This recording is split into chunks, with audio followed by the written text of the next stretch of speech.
Hello दोस्तों, आपका हमारे चैनल पर स्वागत है। कहानी शुरू करने से पहले प्लीज हमारे चैनल को सब्सक्राइब कर लें और हाँ, बेल आइकन दबाना ना भूलें, क्योंकि हम लाते रहेंगे आपके लिए हर बार एक नई मजेदार इंटरेस्टिंग कहानी।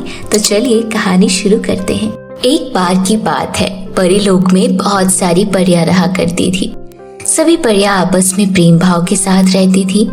उन्हीं में से एक आहाना परी नाम की परी अपने माता पिता के साथ रहती थी। वह बहुत गरीब थे। आहाना के पिता खेती बाड़ी का काम किया करते थे। एक दिन आहाना के पिता को बहुत तेज बुखार आ जाता है, जिस कारण उनकी मृत्यु हो जाती है। अब आहाना अपनी माँ के साथ रहा करती थी। आहाना के पिता की मृत्यु के बाद उसकी माँ दूसरी परियों के घरों में झाड़ू पोछा का काम किया करती और उसी से अपने घर का गुजारा करती थी। आहाना देखने में बहुत ही काली थी। उसके काले होने की वजह से उसकी कोई भी सहेली न थी और सभी लोग उसे काली काली कहकर उसका मजाक बनाया करते थे और उसके साथ कोई भी रहना नहीं पसंद करता था। यहाँ तक कि उसके घर में आए रिश्तेदार भी उसे पसंद नहीं करते थे। एक बार आहाना की बुआ बहुत दूर से उसके घर आती है। आओ आओ दीदी, कैसे हो आप? इस बार तो आप बहुत दिनों बाद आई हो। मैं तो ठीक हूँ भाभी, बच्चों की वजह से घर में बहुत बिजी रहती हूँ। बस थोड़ा सा टाइम निकाल कर मैं अपनी भतीजी से मिलने आई हूँ, बहुत दिन हो गए उसे देखे। आहाना बेटा, नीचे आओ, देखो तुमसे मिलने तुम्हारी बुआ आए हैं। आहाना अपनी बुआ से मिलने के लिए जल्दी से नीचे आती है। उन्हें देखकर बहुत खुश होती है, परंतु जब आहाना की बुआ उसे देखती है तो अपनी भाभी से कहती है, अरे भाभी, यह हमारी आहाना को क्या हो गया है? यह बचपन में तो गोरी थी, परंतु अब इतनी काली कैसे हो गई? इसका तो सभी लोग मजाक बनाया करते होंगे। भाभी, इसका थोड़े खाने पीने पर ध्यान रखा करो। ध्यान तो रखती हूँ दीदी, पर क्या कर सकते हैं, आखिर है तो ये हमारी बेटी ना। काली है तो क्या हुआ, लेकिन यह दिल की बहुत अच्छी है। आहाना अपनी बुआ की बातों को सुनकर बहुत दुखी होती है और वह रोते रोते अपने कमरे में चली जाती है। आहाना की बुआ कुछ दिन उसके घर में रहती है और फिर वापस अपने घर जाती है। बुआ के जाने के बाद आहाना परी घर में बोर होने की वजह से खेलने के लिए बाहर जाती है और सभी परियों से कहती है, दोस्तों, क्या मैं भी आप सबके साथ खेल सकती हूँ? इतना सुनते ही वहाँ पर सभी परियां उसका मजाक उड़ाने लगती है और कल्पना परी कहती है, अरे देखो, यह आहाना परी भी हमारे साथ खेलने आई है। क्या आप सब इसके साथ खेलना पसंद करेंगे? सभी परियां आहाना परी के साथ खेलने के लिए मना कर देती है। तभी नेहा परी कहने लगती है, कौन खेलना पसंद करेगा इस काली मनहूस के साथ? तू क्या चाहती है, हम भी तेरे साथ खेलकर काले हो जाए? चल भाग यहाँ से। इतना सुनते ही आहाना परी रोते रोते घर चली जाती है और उसकी माँ पूछती है, क्या हुआ बेटा, तू रो क्यों रही है? किसी ने कुछ कहा क्या तुझसे? आहाना अपनी माँ को सारी बात बताती है। माँ, मैं इतनी बुरी हूँ क्या? कोई मेरे साथ खेलना भी नहीं पसंद करता और सब मुझे काली कलूटी, काली बिल्ली कहकर चिढ़ाते रहते हैं और कहते हैं अगर मैं उनके साथ खेलूंगी तो वो भी काले हो जाएंगे। माँ, इसमें मेरा क्या दोष है अगर मैं काली हूँ तो? नहीं मेरी प्यारी बेटी, तू तो बहुत अच्छी है और सुंदर भी है। काली है तो क्या हुआ, तुझे भी तो भगवान ने बनाया है। अपनी माँ की बात सुनकर आहाना का गुस्सा शांत हो जाता है और अब वह अकेले ही कमरे में खेला करती और उस दिन के बाद कहीं भी घूमने फिरने नहीं जाती। ऐसे ही कुछ दिन बीत जाते हैं। एक दिन आहाना परी की माँ की तबीयत खराब हो जाती है और वह अपनी माँ के बारे में सोचकर बहुत परेशान होती है। एक दिन आहाना परी काम ढूंढने के लिए पृथ्वीलोक जाती है। पृथ्वीलोक पर आते ही आहाना परी की सभी परिशक्तियाँ खत्म हो जाती है और आहाना परी एक साधारण मनुष्य के रूप में आ जाती है। वह काम ढूंढते ढूंढते थक जाती है और रास्ते में सड़क के किनारे बैठ जाती है।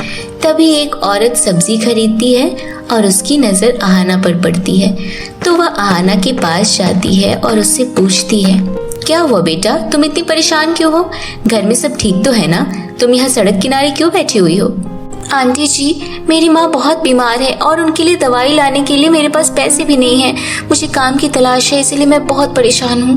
बेटा, तुम परेशान मत हो। क्या तुम मेरे घर पर झाड़ू पोछा का काम करना चाहोगी? मैं तुम्हें इसके बदले पूरे 5,000 रुपए महीने पर दे दिया करूँगी।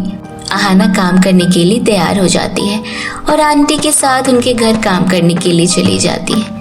घर पहुँचते ही आंटी आहाना से कहती है, आहाना, आज तुम मेरी बेटी के लिए खाना उसके पसंद के छोले भटूरे बना देना और हाँ, किचन का काम अच्छे तरीके से करना, क्योंकि मुझे घर में साफ सफाई बहुत पसंद है। ठीक है आंटी जी, आप बिल्कुल चिंता मत कीजिएगा, मैं उनके आने से पहले स्वादिष्ट छोले भटूरे बना दूंगी। थोड़ी देर बाद अहाना किचन में जाती है और जल्दी से स्वादिष्ट छोले भटूरे बना देती है। तभी आंटी का बेटा भी आ जाता है। अहाना छोले भटूरे उन दोनों के लिए परोस देती है। छोले भटूरे खाते ही उनका बेटा नितिन कहता है, माँ, छोले भटूरे तो बहुत टेस्टी बने हैं, बिल्कुल लाजवाब। ऐसा भटूरा तो मैंने कभी नहीं खाया। हाँ बेटा, तूने सही कहा, खाना तो बहुत टेस्टी बना है, बस इसका रंग काला है। माँ, रंग से क्या होता है, बस उसका दिल अच्छा होना चाहिए। हाँ हाँ ठीक है, अब तो मुझे मत समझा, क्या सही है और क्या गलत। अहाना, तुम्हारे हाथों में तो जादू है, जादू, जो तुमने आज इतना स्वादिष्ट भोजन बनाया। अहाना नितिन की बात सुनकर बहुत खुश हो जाती है और नितिन भी उसका खाना खाकर खुश हो जाता है। ऐसे ही दिन बीतते रहे। नितिन रोज अहाना के हाथ का बना खाना खाकर और उसके व्यवहार को देखकर बहुत खुश होता है। वह मन ही मन अहाना से प्यार करने लगता है और एक दिन अहाना को अपने दिल की बात कह देता है। अहाना, तुम मुझे बहुत पसंद हो और मैं तुमसे शादी करना चाहता हूँ। अहाना यह बात सुनकर आश्चर्यचकित हो जाती है और मन ही मन सोचती है, यह मुझ जैसी काली लड़की से शादी करना क्यों चाहता है? मुझसे तो कोई बात करना भी नहीं पसंद करता। क्या हुआ अहाना, तुम इतना सोच क्यों रही हो? नितिन, मैं तो बहुत काली हूँ और फिर भी तुम मुझसे शादी करना चाहते हो। अहाना, तुम काली हो तो क्या हुआ, परंतु तुम दिल की बहुत अच्छी हो, मुझे तुम बहुत पसंद हो। अहाना नितिन की यह सब बात सुनकर नितिन को हाँ कर देती है। नितिन, अगर ऐसा है तो मैं तुमसे शादी करने के लिए तैयार हूँ। अब अहाना और नितिन बहुत अच्छे दोस्त बन चुके हैं। नितिन मिलने के लिए अहाना को पार्क में बुलाता है। अहाना भी उससे मिलने पार्क में आ जाती है। दोनों मिलकर पार्क में बहुत एंजॉय करते हैं। ऐसे ही कुछ दिन बीत जाते हैं। एक दिन अहाना घर का काम कर रही होती है और सोचती है, नितिन ने तो मुझसे शादी करने के लिए हाँ कर दी है, परंतु क्या आंटी जी हमारी शादी के लिए तैयार हो जाएंगी? इतना सोचते सोचते नितिन वहाँ आ जाता है और अहाना से बातें करने लगता है। तभी आंटी जी खड़े होकर अहाना और नितिन की सब बातें सुन लेती हैं और अहाना से कहती, ए लड़की, तू यहाँ काम करने के लिए आई थी, तूने तो मेरी बेटी को ही अपने जाल में फंसा लिया। तो क्या सोचती है कि मैं तुझ जैसी काली लड़की से अपनी बेटी की शादी कर दूंगी? अहाना को यह बात सुन बहुत दुख होता है और वह रोने लगती है। माँ, इसमें अहाना की कोई गलती नहीं है, मैंने ही अहाना को शादी के लिए प्रपोज किया। मुझे अहाना बहुत पसंद है, मैं इसके साथ शादी करने के लिए तैयार हूँ। क्या तू इस काली कलूटी हमारे घर की नौकरानी के साथ शादी करेगा? हाँ माँ, नौकरानी है तो क्या हुआ, आखिर यह भी तो इंसान है। मैं शादी करूंगा तो अहाना से ही। नितिन की माँ दोनों की शादी कराने के लिए तैयार हो जाती है और शादी करा देती है। शादी के बाद लोग अहाना की मुंह दिखाई के लिए आते हैं और नितिन की माँ से कहते हैं, अरे नितिन की माँ, तू कैसी बहू ले आई है, यह तो बहुत काली है। यह सब सुनकर नितिन की माँ को गुस्सा आता है और अहाना से कहती है, सुन लिया अहाना, करा देना तूने मेरी बेइज्जती, मिल गई तेरे दिल को तसल्ली। यह सब सुनकर अहाना परी रोते हुए अपने कमरे में चली जाती है। अगले दिन अहाना दुखी होकर मंदिर में जाती है और भगवान से कहती है, हे भगवान, तूने मुझे काला क्यों बनाया? मुझसे तो कोई भी बात नहीं करता, बल्कि मेरी बेइज्जती करके सब चले जाते हैं। अहाना मंदिर में बैठकर अपनी शांति के लिए भगवान से प्रार्थना करती है और वहां से चली जाती है। तभी मंदिर के बाहर उसे एक बूढ़ी औरत मिलती है और वो अहाना से कहती है, बेटा, क्या तुम मेरी मदद करोगी? मुझे थोड़ी दूर तक छोड़ दो। अहाना उस बूढ़ी औरत को उसके घर के पास छोड़ देती है। तभी वह बूढ़ी औरत अहाना से कहती है, बेटा, मैं तो तुम्हारी परीक्षा ले रही थी, तुमने मेरी मदद की, तुम बहुत ही अच्छी लड़की हो। मैं तुमसे खुश होकर मस्करा देना चाहती हूँ। यह एक जादुई मस्करा है, इसे लगाते ही तुम गोरी हो जाओगी। अहाना परी उस बूढ़ी औरत से मस्करा ले लेती है और उनका धन्यवाद करती है।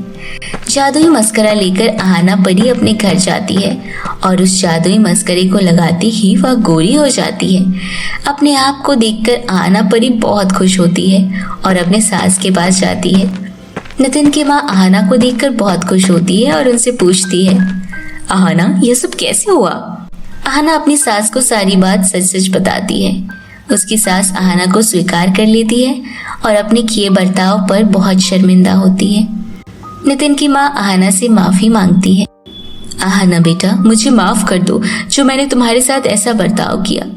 आहाना अपनी सास को माफ कर देती है और अपनी माँ का अच्छे से इलाज कराती है, जिससे उसकी माँ पहले की तरह ठीक हो जाती है और आहाना अब नितिन के साथ हंसी खुशी सारा जीवन बिताती है।